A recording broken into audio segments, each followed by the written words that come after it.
Hello and welcome back to another episode of Respawn Radio with your host Paul and Raphael and Captain America, the First Avenger. He wasn't the first one, was he? Captain Marvel was. No, he wasn't. Thor was. He's thousands of years old. Yeah. Should have been Thor the First Avenger. Yeah. It should be Captain America the Avenger. Captain America joins at some point. Or Captain America, no one's favourite Avenger.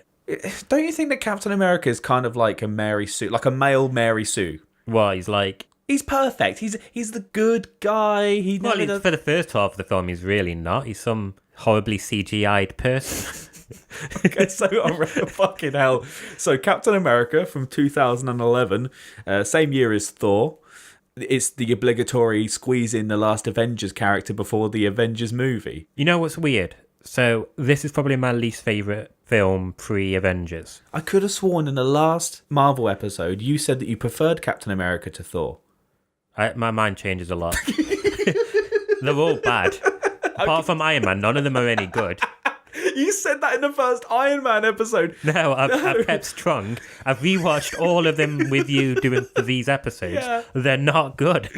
What does Captain America have apart from a shield? Terrible CGI. It has. Okay, so so basically Captain America, Steve Rogers. It's set in World War II, like 1940 something. Obviously during. But World it doesn't War. make that period interesting at all. They do a big montage where he's like kicking ass and killing Nazis and shagging whatever. But He doesn't shag anything. He's a celibate bastard. But it's so boring to watch. I was watching that and it's really like well paced and it's really quick. But I couldn't give a flying fuck. Like I was watching it like.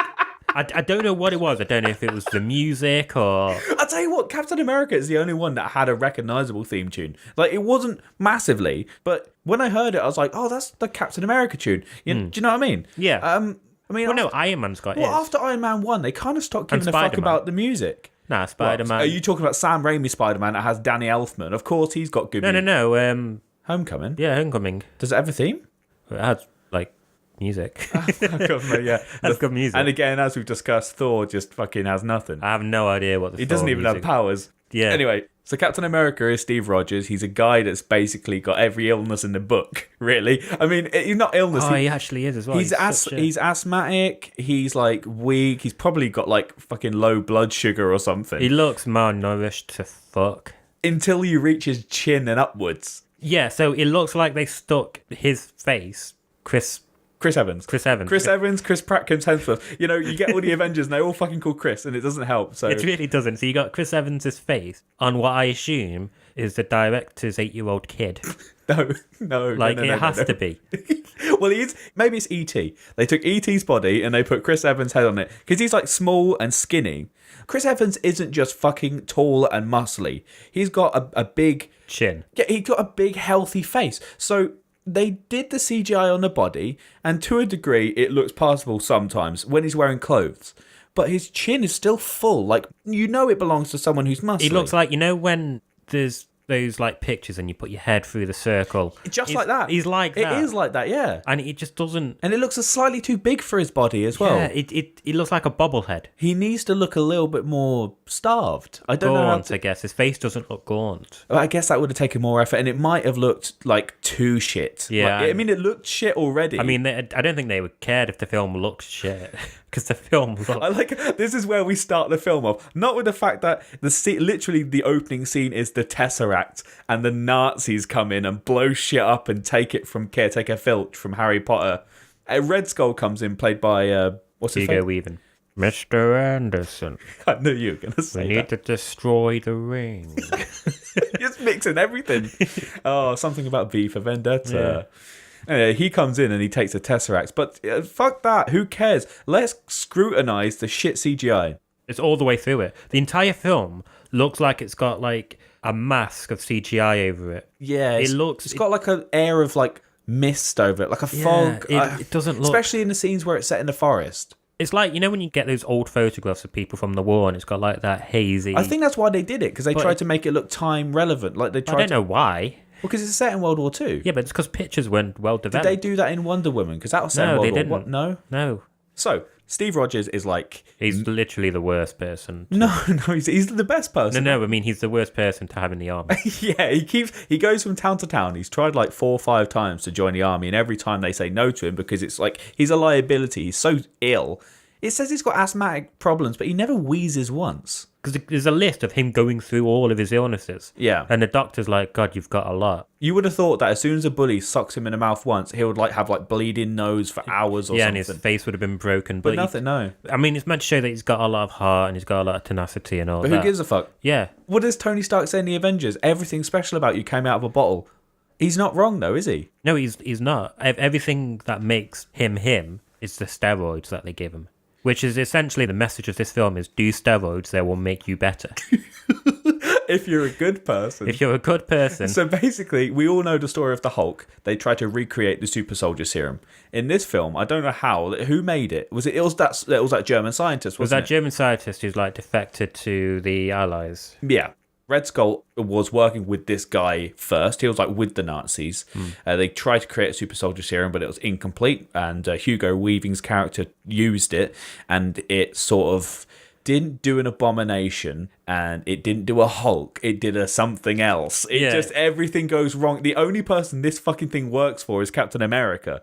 Isn't it? It is, yeah. But I mean, I think the Hulk is better than Captain America. Oh, in terms of physical abilities, at least the Hulk can probably get drunk. Well, yeah. Captain America's metabolism is 4 times faster than your average human being, so his cells regenerate on such a level that he just doesn't get ill anymore. Like, he can take a punch. Yeah. I don't know what is... It starts by showing you that he's got heart, because he stands up to this douchebag in a cinema who's like... triple his size. He's also like a heckler, and he's like pissing people off. So he gives him bitter lip, and he takes him in the back and smashes his face. A bit of foreshadowing, grabs a bin lid, like a trash can lid. And he holds it up like a shield. Yeah, and it's just like... I wonder what that's going to mean. Yeah. I've only seen the front cover. And then Bucky shows up, and I'm not going to lie... Bucky plays such a nothing role in this film that by the time the second of Captain America film came out, Winter Soldier, I had absolutely no fucking idea who Bucky was. Me too. Yeah, so he comes in, he kind of steps in and saves him, establishes his character, and he's like a women magnet. Steve Rogers applies for the army again, gets rejected again. But he doesn't. No, he doesn't. They go to this army fair, and it's in Chicago. Yeah, that's it. And Bucky's trying to tell him not to go because if he gets found out that he's already applied to like 5 different places, he won't be allowed in. That's right, yeah, because he looks at the wall and it's got a little message on it that says, forged documents, we're going to fuck you over if we catch you. But before that, we get introduced to Howard Stark at the Stark Expo. We got to talk about the timeline of Howard Stark. Okay, so in this film... How old do you reckon he is? Okay, so the actor probably looked about 30-something. Yeah. I'm guessing the character probably was maybe between 20 and 25. I think he was like a child prodigy. That's what I think, because he's like so young and brilliant. Okay, so in Iron Man 1, Tony Stark is about 35, maybe 38 at most. Yeah. His dad, Howard's got to be around the same age in this film because he's head of his own conglomerate. His intelligence is through the roof. I just feel like Howard Stark probably accomplished more. Like Tony... This is spoiling way ahead, but we're going to get there eventually. In Captain America 3, it shows that Howard Stark dies in a car crash in about 92. Yeah. But he's also in flashbacks in Ant-Man. He has brown hair in the flashbacks in Iron Man 2, where you can see like 8-year-old Tony behind him when he's showing him the whole element thing we discussed in the second Iron Man film podcast. He was about in his 90s when he died. Yeah, exactly. He was fucking ancient. Yeah. I worked out that he must have had Tony in like his 60s. It was something crazy like that, yeah. Well, I mean, look at Tony and then look at how, like, they're very similar. That's the point. He doesn't have a kid yet, and he's exactly. He's hitting 50s. He's hitting 50s, and he's very much like... I mean, he likes Pepper Potts now, but before that, he likes to shag around, doesn't he? He doesn't want to settle down, so I'm guessing Howard Stark was probably the same. So back to the film, he goes to Chicago, and he signs up to the army. Another place, yeah. Another place. And he meets this German doctor. What's his name? I think it's German doctor. Okay, so let's call him Basil Exposition, because he tells him all about Red Skull. He's like, are you a good person and all that shit? Well, he's just like, why do you keep doing it? Why do you keep applying? And he goes... I hate bullies. Eventually, he does get into the army, and Tommy Lee Jones is the drill sergeant. Peggy Carter is like the second in command, who's fit as fuck, by the way. Yeah. after Chris Evans becomes the real Chris Evans and he gets his real body back and becomes Captain America, just look at her. She's got fuck me eyes the moment he comes out of that capsule she goes from like, you just blank and look straight through them when you talk to them. Just when he's a skinny guy. Yeah, to, oh my God, if you don't fill me up soon. I feel like the whole message of this film is compromised. Because, go on, what did you said something really fucking funny when we were watching it. The German doctor says this quote. He goes, "We've got enough big guys in the army. Maybe we need a little guy." Yeah, it makes no sense. We need little guys to turn into big guys. Yeah, because it's just like, what's important is on the inside.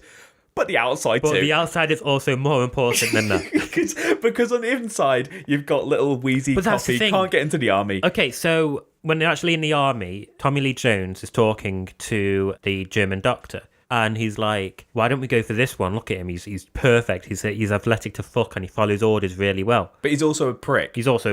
And that's what the German doctor says. And he goes, well, Steve Rogers, he's like perfect in his own way. And he can't do one press up. But he's got a lot of heart. And then I'm just thinking... Didn't he lie like 5 times when he got rejected from the art? Like, he purposely broke the law. Yeah, but he doesn't follow orders. Well, later on in the film, he's in the army because he gets turned into like a showgirl to promote war bonds. Which I don't understand. I don't know. It's to give people hope or something. But they spend billions on this super serum. They turn him into a super soldier and then they refuse to send him to war. We haven't even mentioned the bit where he gets in a machine and shit happens. He gets into a machine and shit happens. And he becomes muscly. So they put him in it, and it's like a sarcophagus thing, like a space-age sarcophagus in World War II. Sure. Let's ignore that. He gets in it, and it's like they're trying to avoid showing the CGI, so they just don't. Yeah. And he's in this thing, and there's like a little window with lights flashing, like, there's stuff happening, trust us. But you can't see his face. But you can't see it. He goes in really, it's like the Spider-Man scene where he's really thin, and then he wakes up and he's just buff. Yeah. But to a much larger scale. Ridiculously buff. Like, so he comes out, and... he's like triple the height. This must be like... the most flattering thing for Chris Evans because that's what he normally looks like. That's just him. So everyone's like, oh my God, he's gone from this skinny guy to this perfect specimen. But. Go on. So he went in, he was probably, about 5'3", 5'4"? He was a fucking small man. He was tiny. And now he's like, what, 6 something? Yeah, 6 something and buff to shit. Do you reckon his dick went bigger? He probably expanded every muscle. He must have He got taller, so his dick could have got longer. Because I would imagine someone that frail and that whatever would have a tiny dick. Yeah, we're talking noodle stick. Yeah, here. I'm talking like 2 inches. I reckon now he must have some sort of python like living there. Like, yeah. He's got Chris Evans' penis. He basically does, who I assume has got quite a large penis. Well done, Chris Evans. So... the guy who marries Dawn French in The Vicar of Dibley, Thor in Oakenshield from The Hobbit, with the glasses, the black hair, and he shoots the German science guy, and he tries to escape with another super soldier serum, but gets caught, is with Hydra. Right. Now, it established earlier in the film that Hydra is basically Nazis' deep science division, but are also kind of trying to get away from the Nazis and become their own thing. Yeah, and Red Skull doesn't like Hitler. Yeah. He's good like that. Yeah, of course he is.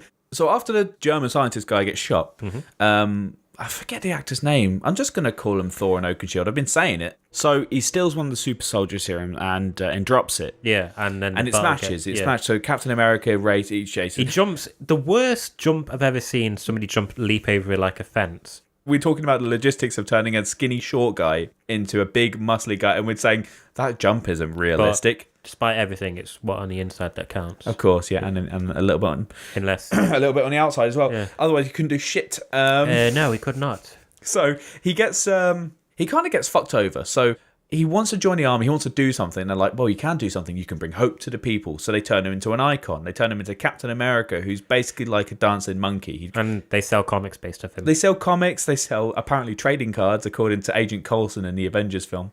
He hates it. He doesn't like doing it. Like, he realizes he's being taken for a mug. He does this show where like dancing girls come out and he like punches Hitler, like a fake Hitler. And he's trying to sell war bonds to people. Anyway, every town he goes to, apparently the sales go up by 10%. He's actually doing a good job. And he gets to... I don't know why they do it. He goes to the actual army, like the front lines. And the whole idea of this show is to sell war bonds, isn't it? Why would he sell war bonds to army soldiers that are already in the war? I think he's just meant to, like, give inspiration. That could be it, yeah. But it completely fails because they didn't give a shit about No, Captain they think America. they think he's a pompous... Like he's not a soldier. Yeah, like he's up his own arse, I guess. Even though he's not up his own arse. Well, that's the thing. He's Captain America, but he's not a soldier. He's actually not. He's still not a soldier by this point. How does he learn how to fight? Because there are, like, choreographed fight scenes in this, and at no point... Oh, he does show him trying to fight. Well, he tries to fight. Like, he has a fighting stance. Well, he gets maybe the shit super, kicked. yeah, but maybe... When has he ever successfully had a fight with someone before he becomes Captain America? Exactly. When has he ever had time to practice? Even if he did have time to practice, he'd probably run out of breath. But you got to assume that the super serum enhanced like his reflexes. So anyone can throw a punch. Yeah, but it's a matter it's more than reflexes, man. He proper is like he looks like he's trained. Yeah, but that's the thing. He can throw his shield with pinpoint accuracy, so I assume he now knows stuff because of the serum. At what point? I reckon his brain just works out. I'm sure there's a comic that explains it. He doesn't get the shield until after he comes. So this film kind of feels like it ends about halfway through, doesn't it? Because he goes. So he's in the army, okay, and he still isn't. He still won't let him in.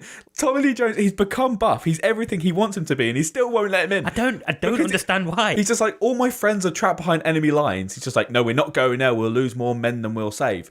And then he's just like, well, I'll go by myself. And he demonstrates how he doesn't follow orders again. He's like, no, stay here. We don't want to risk, which is a perfectly sound strategy to not risk more men on a suicide run, because Tommy Lee Jones doesn't actually know what Captain America is actually physically capable of. He doesn't even know what he's physically capable of. I think we know he can run quite quickly, and that's about it. I think he can jump. He can jump high. He can jump over a fence. And he can run across streets with no shoes on and not get cut feet. Yeah, he doesn't give a shit for glass. Anyway, so Tommy Lee Jones won't let him go and rescue these people, but he goes and does it anyway. So he goes there and he takes like his fake shield that he uses on stage, the one that looks like an actual shield, not like a round... Yeah, the Captain America shield. Yeah, the wooden triangle one. Yeah, so he gets there. Does he take one of the dancers' helmets? It's like a proper soldier helmet, but blue, and it says A on it. Yeah, it's quite clever how they do that, because I love the costume of Captain America. You look at it in the comic, actual costume. Especially the one from the first film. I don't like the Avengers one at all. It's too spandexy. Yeah. But in this one, it's like a proper soldier outfit, but they make it look patriotic. Yeah, they adapt it quite well, because in the comics it looks stupid. He gets taken in a plane and jumps out with a parachute. It was Peggy Carter takes him. Peggy Carter and Howard Stark, yeah. He jumps out with the parachute and he beats up like 2 guys and then rescues everyone. Yeah. Like there's a couple of guys. There's no one guarding. Well, there are guards, but they're on the outside above them and they're like keeping watch. But there's no one in the actual room with the cages. He's had no training in anything. He's now a master of infiltration. Because I'm assuming this is like a highly guarded place that he's just managed to Sam Fisher his way in. Well, to be fair, he's on his own. He does a Thor. He sneaks in. Chris, and he call him Chris. Yeah. Why we just call him Captain America? I know his name. We do that with people whose names we don't know. Let's just call him this. No. Let's just call him Chris. What about Thor? What about Star-Lord? Yeah, it'd be great. We just call them all Chris. Yeah. Just wait for the Avengers 3. So Chris meets Chris and Chris has a good chat with we Chris. should call this Captain America the first Chris. That's the title. That is it. That's the first Chris. The first Chris. But no, he's not. He's the second. Thor came out. Oh, fuck's sake. He's Captain America, the second. I'm still doing it. Fair enough. I don't care. I'm still doing it. All right. So he gets there, he rescues them, and he gets them out. Now, he wanted to go there because he knew that his best friend, the Bucky, who gives a fucky, we all forget about him. Like, no one knows who he is. I don't like Bucky. I didn't think he wasn't very likable, was he? He's the sort of guy that you'll be worried would fuck a girl you like. Yeah, and I bet he has. Anyway, so he rescues all the people. But he can't see Bucky. He can't see Bucky, but they kind of tell him where he is. So he goes and finds him. Now, I've got a question about this. Go on. He goes and finds him, and he's like in this room, lying on a table. In retrospect, I realise that he's already been experimented on. Because in the second film, he comes back, and he's basically a super soldier himself. Yeah. At the end of this film, Bucky, quote-unquote, dies. Yeah. He falls off a train, but not just off a train, off a cliff. And it's like dead, any normal human. And then when the second film came around, it's like, oh, we found him and gave him a metal arm and made him one of our robots, our See, I thought, why would they find some random dude that's halfway down a cliff with no arm and go, we can recycle this one? I thought they must have already done experiments on him. I think it's entirely possible that he didn't have anything done to him yet. So why was he away from everyone? Just tortured, I guess. Maybe tortured. I mean, that is what it implies. So they find everyone, and then he basically is going to fuck shit up. So he sends like everyone out with no guns to a load of people with guns. Yeah, it's just like, okay, all escape. And a lot of I was thinking they're all going to die, and a lot of them do die. Yeah. They do grab some weapons, and so... But I don't understand how any of them survive. I don't understand how someone can overpower somebody else who's got a machine gun. So no, they don't just get a machine gun. They get the special Hydra weapon. So they get into a tank. How the fuck did they get into a tank? I don't know. Red Skull and his Dr. Doolittle. Zolog. He's got his own little doctor guy who's the... Everyone gets a doctor guy in this film. They're using the Tesseract that they nicked at the beginning to create specialist weapons. I don't know how they found the Tesseract. And they sound just like the Iron Man gun. Like, when Iron Man raises his arm, yeah, it goes... Yeah, they just use the same sound. So Captain America kind of abandons them. He lets everyone out. Yeah, right? And you lot go there. I'm going to go and find Bucky, who actually care about. I'm the one who could actually probably sort of defend you a little bit. And the whole reason he's there is to save Bucky. The other people are just a bonus. Well, yeah, that was it. He was like, we've got 30 people who have been captured, and I think Bucky I think it's way more than that. I think it's a few hundred people. Because you remember when they're on the way back to the base? But when it's like the AA team. It's just fucking loads of them. Yeah. Just fucking forever. No, but when he's talking to Tommy Lee Jones, and Tommy Lee Jones is like, there's been a lot of people who haven't come back, and I think Bucky's one of them. He's just like, well, I need to go and find Bucky. What about everyone else? Yeah, well, he does save them. He saves them all, but to be fair, he saves them first, but only because he thinks Bucky's going to be with them. And when he realises he's not, then he goes, so if he had have found Bucky first, would he have just left straight away? He should have not have been chosen for the super soldier. He's not a good person. He's very selfish. Oh my God, I think that doctor guy really fucking messed up. He should have gone for the big buff guy, follow his orders. He said, he goes... What's good about you becomes great, and what's bad about you becomes worse. And, Red Skull, he just got more crazy. Yeah. But... I feel like he didn't change at all. Yeah. I think he just turned... He just turned muscly. And remained a dick. Yeah. Who lies a lot. One of the things I don't like about Captain America is that he's a completely sexless person. He's not interested in men or women. He's not interested in anything. He's not... That's why I can't... That's not true. He really wanted to go out. What's the name? He wanted to go on a date with her. He's quite cute and quite innocent. But that's the thing. He's innocent because he's still used to being a skinny guy because he's been that his whole life. So he's never really had a girlfriend. I think he's just chivalry. But maybe that's true. It is part of his time. He clearly fancied. Look at Bucky. Bucky don't give a fuck about it. Bucky would have fucked anyone. Yeah. Don't let me near your girlfriend, guys. He'll fuck the shit out of you. As I mentioned before, this movie gets to a point where it feels like it ends halfway through. So after Bucky is found by Captain America, well, not saved, but he finds him. Well, he saves him. Well, I guess he saves him. He flat out saves him. Okay, fine, he saves him. He saved what him. What do you mean? He didn't save anyone else, though. They all fucking go into the jaws of death. He saves him and then goes, right, run. Yeah. Run to your death. Yeah, so Red Skull's there. He's got the Tesseract, and there's a theme with Red Skull, and he's always running away, isn't he? He is as well, isn't he? Yeah, he's running. He's in the car. He gets on a plane at the end. He's running away from his burning hideout in this scene. He's running away constantly. He nicks a Tesseract at the very start of the film and runs away with it.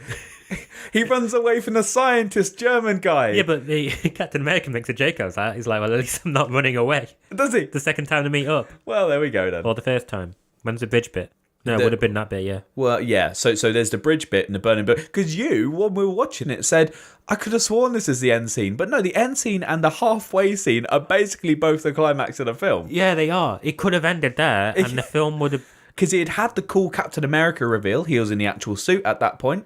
Oh, wait, no, he wasn't. He had the old shield. Because when he gets back is when he gets to... Right, okay. No, because he used the shield. No, because what's-his-face punches it, doesn't he? And he leaves a mark in it.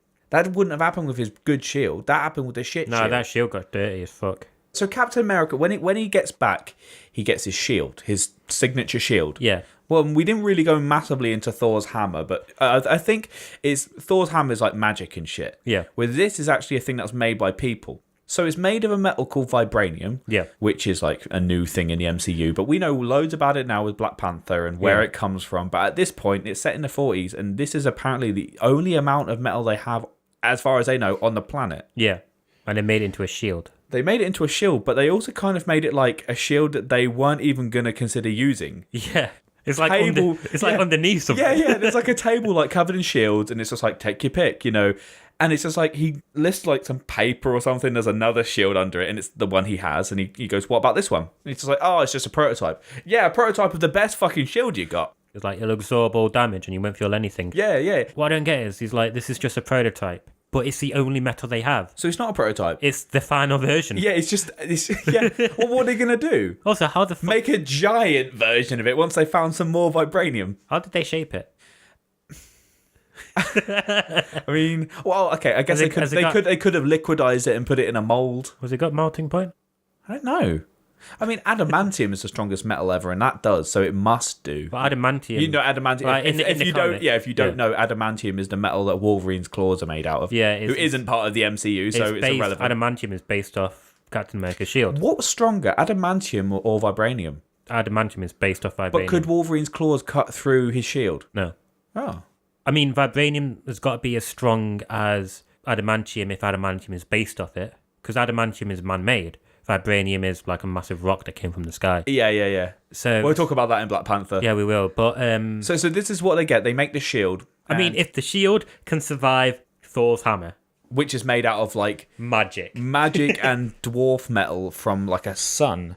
Vibranium is basically everything it needs to be at that given time. Yeah. It's a shield that is basically it's fucking awesome. It's just the perfect shield. It's great. He uses it not like a shield, but like a frisbee, like a discus. But it also is like, it bounces off things and always comes back to him. Like I said, Super Serum, it must have made if it made his body from that to that, it probably made his brain increase reflexes. Yeah, I mean, it's got increased everything, metabolism, reflexes. He must be. So if the snooker player can work out where the balls need to go, I'm sure he can work out. So he gets the proper shield, and he goes on the montage of the Hydra hideouts. One of my weirdest things is like the German scientist guy at the beginning, he's just like, do you want to kill Nazis? And he goes, I don't want to kill anyone. I just don't like bullies. And then there he is walking into a hideout with a shield and a gun.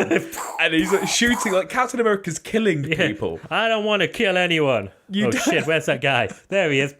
I hated that montage. Oh, no, it was good because it was like, you never see... This is what I kind of liked in Avengers Age of Ultron. Right. They're kind of doing superhero stuff. It's just like the island's falling down, like the city's falling in that film. And they're saving people, like individual people. Kind of like, like how Superman's just like, I'll save you, citizen. They never do that. It's always one big villain they've always beaten. Now, in this one, Captain America's going from Hydra base to Hydra base, kind of having his own little adventures. So he does that. He does the montage, blah, blah, blah.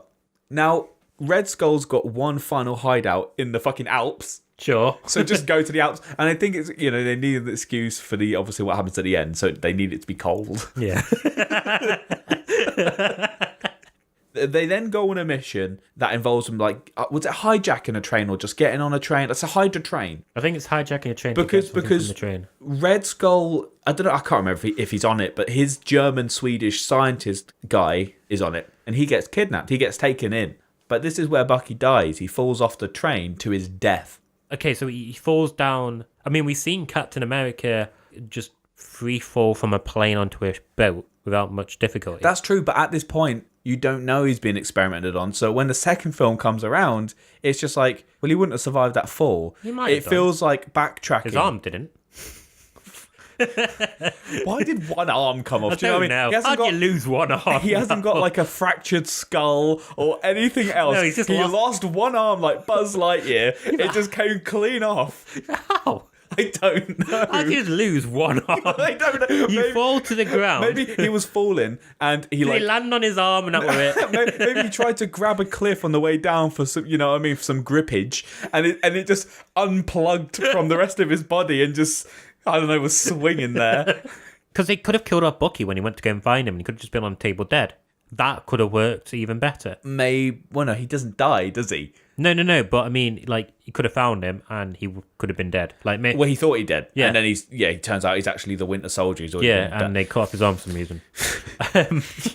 We didn't like it. Yeah. Bye. Get rid of that one. You were wanking way too much. Captain America 2, the wanking soldier. That's why it's the winter, because it's just spunk everywhere all the time. So and they capture him and they take Zola, I think that's his name anyway, sure. Swedish scientist guy. They take Zola into custody and they manage to, I don't even know how they do it. Tommy Lee Jones had a little chat with him. Basically, he eats a steak in front of him. Yeah, he's like, "Do you want this steak?" And he's like, "No." So he eats it because I think he thinks it's poison, so he refuses, and he just proceeds to eat it, and then he's full of regret afterwards. Yeah, because it's a really nice looking steak. But he's like, "You're gonna tell us what we need to know," and he's like, "Well, I'm not." And then he comes up with some reason why he should tell him. Like, well, he employs him, doesn't he? He employs him to work for him. Does he? He's like, you're an insider, which is why, like, in the second film, he gets involved in S.H.I.E.L.D., doesn't he? And then he becomes Hydra from the inside. That's how it happens. That's a bit stupid. Yeah, take the guy who works for the fucking Nazis and bring him in. Right. So they employ him and he fucking taunts him with steak. And that just kind of doesn't go anywhere, does it? It really doesn't. He kind of just leaves the film after that. Yeah. Stuff happens. And then Captain America goes to the cold place. He takes his shield and he goes in single personed again, doesn't he? Because he gets caught. He gives himself up, doesn't he? No, he gets caught because he's like, fuck. He goes on a motorbike, and you said, is this the scene from Return of the Jedi where he's like going on a motor? And there's like, okay, so first of all, the Hydra soldiers, they look like gimps. They're wearing like full leather, and they got little masks on, like little gas masks. They look like fucking gimps from Pulp Fiction. Oh yeah, they do, don't they? Yeah, they do. The little gimp masks. Yeah. I thought you would have pointed that out, to be honest. I didn't even realize. They look exactly like gimps. He's there to stop Schmidt from using the weapon of mass destruction. Sorry, you can't just go from calling him Red Skull to Schmidt. Well, I'm reading the Wikipedia. So I can't remember what happened. I've got the Wikipedia in front of me. You could have called him Hugo Weaving. You could have called him Agent Smith. You could have called him what's his face. What happened was I was reading that and it said Schmidt and I was like, I don't know who Schmidt is. But I'm assuming it's just some piece of Schmidt. I'm assuming no one knows. Yeah. Basically, because of Zala or Zulu or Zora or whatever the fuck his name is, Zordon, which he does become he turns into a big face on a screen. Yeah. Like Zordon. Does become Zordon. Oh my god. Ooh. So oh my god. He basically he tells them all that he's in the Alps. Rogers basically leads an attack against Hugo Weaving. Yeah. And Red Skull. Red Skull. Sure, why not? I love that they gave him a name just as basic. It doesn't look right, does it? It's Red Skull. Yeah, his nose looks like it's a skull, but he pulled his face off. So he's got skin, right? So it establishes that he's. But later on in the scene, it's like you can see his neck and like a bit of his torso. Yeah, but that's red. So he's got super soldier serum, like some knockoff or incomplete super soldier serum. Yeah, it's made him physically strong. Yeah, is he strong as Captain America or stronger? No, so he's not as strong. So basically, he just has a red face. Yeah. That's all he is. He uses a gun, and he takes the skin off, and it shows the red skull. But then later on, it shows a scene where he's being painted.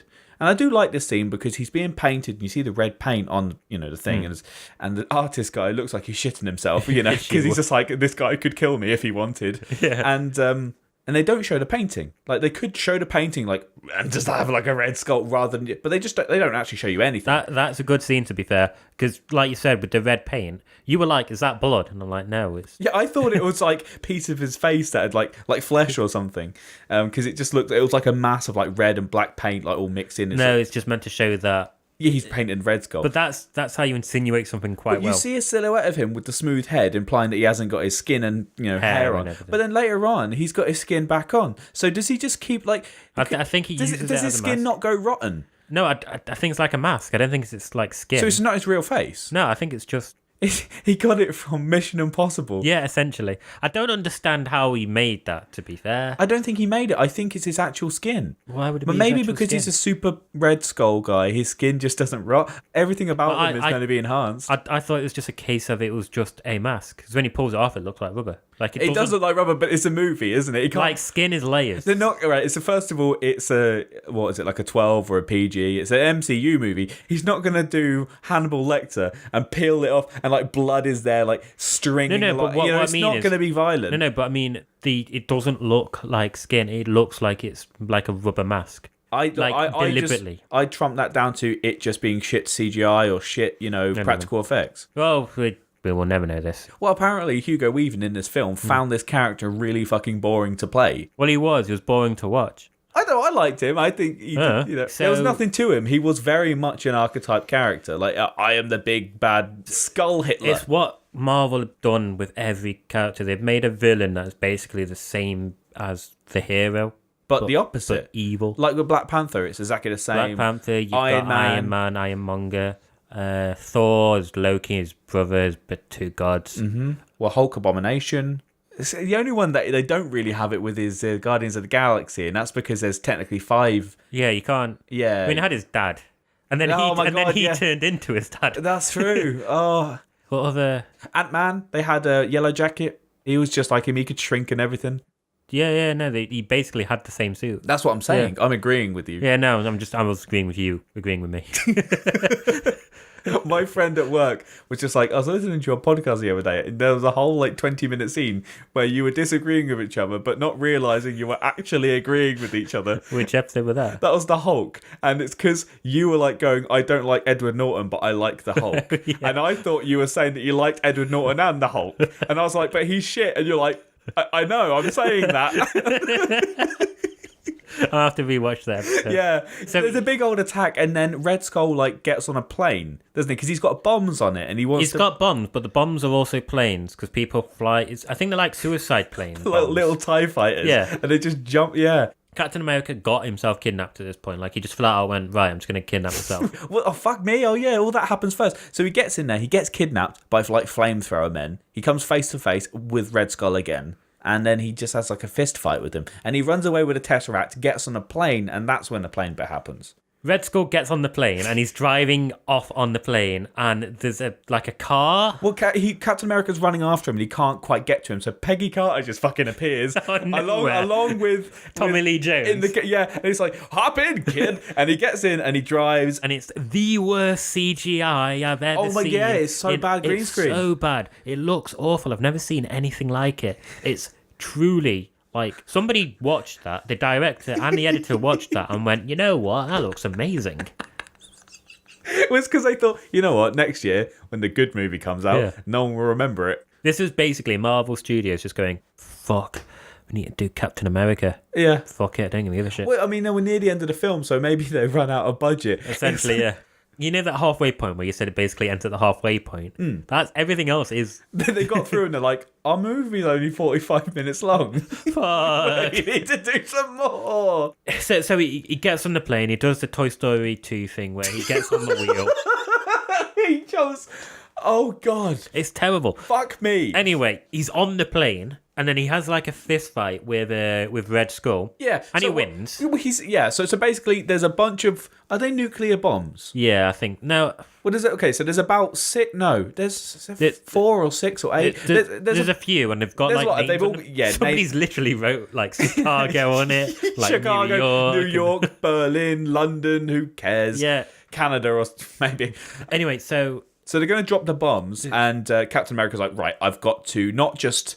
Because it's on its way to the first location, which I think is New York. Because he needs to get to New York for Avengers, doesn't he? Yeah. So they go, okay, well, it's only a walk away once we find his frozen body, I guess. So what he does is he's in the plane, and he has a fight with Red Skull. And Red Skull's got the Tesseract. Now, the Tesseract in this one, it was used to create specialist weapons, but that was about it. That's all they used it for, right? Yeah, its actual ability is to, and we see this in this film, it's basically teleport. It's the Space Infinity Stone, ultimately, but we don't know that at this point. And unless you're a comic book fan. Yeah, and it activates, and Red Skull's holding it, and it basically shoots him into the sky. Well, everyone assumed, right, for the longest time, that it incinerated him. But I knew it got sent into space. Because you saw it. Yeah. You literally saw him go into space. Exactly. It's just why... I didn't register that he didn't die. I registered that he got teleported. Well, maybe it's because Captain America gets back on the radio with Peggy Carter, and they're like, where is Schmidt? Where is Red Skull? And he goes, he's dead. So maybe that's why. So the Yeah, but audience if were somebody- so dumb they Yeah, just but- believed it. I don't know, but if like a wormhole opens up and you get sucked into space. Is that what it was? A wormhole? Yeah. Right. But like, Because it looked like a Bifrost to me. I mean, it was one of Odin's treasures. Mm-hmm. They actually said that at the beginning of the film. They said it was like the crown jewel of Odin's well, maybe they treasure room or based something. the Bifrost on the Tesseracts. I mean, yeah, it would have come first, wouldn't it? Because it is. Yeah. It was one of the singularities of the universe. Yeah. Anyway, so he gets swept into space, and then Rogers has to basically guide this plane to the ground. And Yeah. he realizes he's going to die, and he's talking to Peggy, and he's like, I'm going to miss that date tomorrow. How about we do a rain check like next? That's the worst American accent I've ever done. It's the worst voice you've ever done, like, period. Yeah. Oh, Peggy, I'm going to have to see you next week. Peggy, it's going to have to be a rain check. So he goes like, oh, I'm not going to make it. I'm going to have to do a rain check. How's next week? And she's like, oh, next week's not good. She doesn't say that.